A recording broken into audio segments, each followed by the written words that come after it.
সামনের পঞ্চায়েত এবং লোকসভা নির্বাচনকে পাখির চোখ করে এগোচ্ছে বঙ্গ বিজেপি। বাংলা বিজয়ের পর এবার বিজেপির লক্ষ্য বাংলার সংখ্যালঘু ভোট। তাই গ্রামে গ্রামে সংখ্যালঘু নেতাদের উপরে ভরসা রাখছে তারা। তৈরি হচ্ছে কমিটি। বিপুল সংখ্যাগরিষ্ঠতা নিয়ে বাংলায় ক্ষমতায় এসেছে বিজেপি।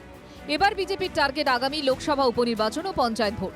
তাই হাতে সময় থাকতেই তার প্রস্তুতি শুরু করে দিয়েছে বঙ্গ বিজেপি। বসিরহাটে নিজেদের সংগঠনকে মজবুত করতে এবার সংখ্যালঘু ভোটকে পাখির চোখ করেছে তারা। বিজেপি সূত্রে খবর, সংখ্যালঘু প্রধান এলাকায় গ্রামে গ্রামে সংগঠনের দায়িত্ব তুলে দেওয়া হচ্ছে সংখ্যালঘু সম্প্রদায়ের মানুষের হাতে। বিজেপির বসিরহাট সাংগঠনিক জেলার মিনাখা বিধানসভা বিজেপির পক্ষ থেকে শুরু হয়েছে বিশেষ সাংগঠনিক কর্মসূচি। ছোট ছোট কর্মী সভা, জনসভার মাধ্যমে একাধিক সংখ্যালঘু ব্যক্তিকে দলের গ্রাম কমিটি গঠনের দায়িত্ব দেওয়া হয়েছে। পরিসংখ্যান বলছে, বসিরহাট লোকসভা এলাকায় প্রায় 55% সংখ্যালঘু ভোট, আর মিনাখায় তার পরিমাণ 50%-এর বেশি। বেশ কিছু সংখ্যালঘু বুথ গঠন করলাম। এই বুথ গঠন করার উদ্দেশ্য আমাদের দ্রুত অঞ্চলে যাবতীয় কর্মসূচি সব ওই বুথ সভাপতি দায়িত্ব থাকবে, তারা সমস্ত দায়িত্ব পালন করবে। জাতি, ধর্ম, বর্ণ নির্বিশেষে সকলকে সঙ্গে নিয়ে এগিয়ে নিয়ে যাওয়ার উপর বারবার জোর দিয়েছেন প্রধানমন্ত্রী। সবকা সাথ, সবকা বিকাশ, সবকা বিশ্বাসের বার্তা বারবার শোনা গিয়েছে নরেন্দ্র মোদীর মুখে। এবার সেই বার্তা নিয়েই সংগঠন সাজাচ্ছে বিজেপি।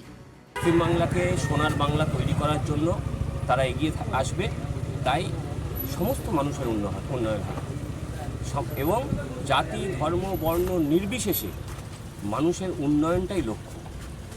এবং যারা পিছিয়ে আছে তাদেরকে সমাজের সামনের স্রোতের দিকে এগিয়ে নিয়ে আসতে হবে, সেটাই ভারতীয় জনতা পার্টির লক্ষ্য। তৃণমূলের জয়ের অন্যতম পুঁজি ছিল যেসব সংখ্যালঘু অধ্যুষিত আসন, এবার তাতে বিজেপি ভাগ বসালেও তা পুরোপুরি কাটতে পারেনি। সে কারণে রাজ্যে মোট যত আসনে তৃণমূল জয়ী হয়েছে তার 91%ই সংখ্যালঘু অধ্যুষিত।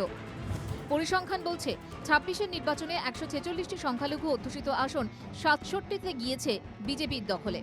তাদের নিয়ে কমিটি করছে, করুক, আপত্তি কিছু নেই, গণতান্ত্রিক দেশে করতেই পারে।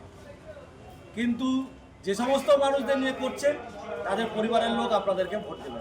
সেন্ট্রালে তো ক্ষমতায় ছিল, কোনো উন্নয়ন করেনি সংখ্যালঘুদের জন্য, আগামী দিনেও কোনো উন্নয়ন তারা করবে না। সংখ্যালঘু সম্প্রদায়ের মানুষ তারা মমতা বন্দ্যোপাধ্যায়ের সঙ্গে ছিল এবং আগামী দিন মমতা বন্দ্যোপাধ্যায়ের সঙ্গেই থাকবে। বিরোধীদের দাবি, ক্ষমতায় এলেও বিজেপি সংখ্যালঘু ভোট নিজেদের দিকে টানতে ব্যর্থ। এবার সেই ন্যারেটিভে জল ঢালার প্রস্তুতি নিচ্ছে গেরুয়া শিবির। নূর আলমের রিপোর্ট, TV9 বাংলা।